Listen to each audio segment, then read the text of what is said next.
अखेर अर्जुन ही केस जिंकला तर साक्षीला झाली जन्मठेप. ठरलं तर मग या मालिकेमध्ये आता विलास खून खटल्याचा शेवटचा दिवस असतो.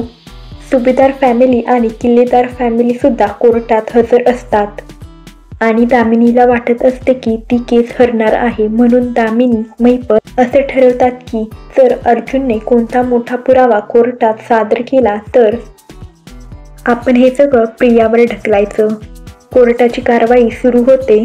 अर्जुन साक्षीला प्रश्न विचारतो आणि दामिनीने ठरवल्याप्रमाणे साक्षी सगळं प्रियावर ढकलते व साक्षी म्हणते की गेले 2 वर्ष प्रिया खोटं बोलत आली आहे. खुनाच्या रात्री मी या प्रियाकडे पैसे मागायला आश्रमात गेले होते. तर हे ऐकून प्रियाला साक्षीचा खूपच राग येतो. त्यांच्यात खूप वादावादी होते आणि प्रिया रागातच बोलून जाते की गोळी मी नाही तर या साक्षीने धाडली आहे.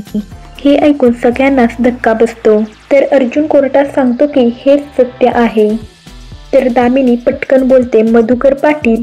तर एवढ्यात सायली म्हणते की मधुकर पाटील निर्दोष होते आणि ते निर्दोष आहेत. आता तरी हे मान्य करा.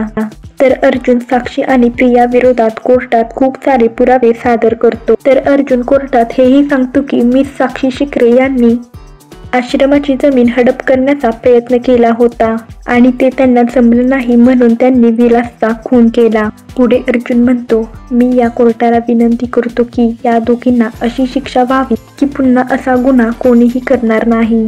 तर न्यायाधीश सगळे पुरावे बघतात आणि साक्षीला जन्मठेपेची शिक्षा देतात. हे सगळं ऐकून साक्षी आणि प्रियाला धक्काच बसतो. तर महिपतला हे ऐकून वाईट वाटत असते आणि तो कोर्टातच आरडाओरडा करायला सुरुवात करतो. पण त्याचं कोणीही ऐकत नाही आणि अशा प्रकारे सत्याचा विजय होतो. मधुभाऊंची या केसमधून निर्दोष सुटका होते आणि साक्षीला जन्मठेप होते. अर्जुन सायलीच्या डोळ्यात आनंद अश्रू असतात.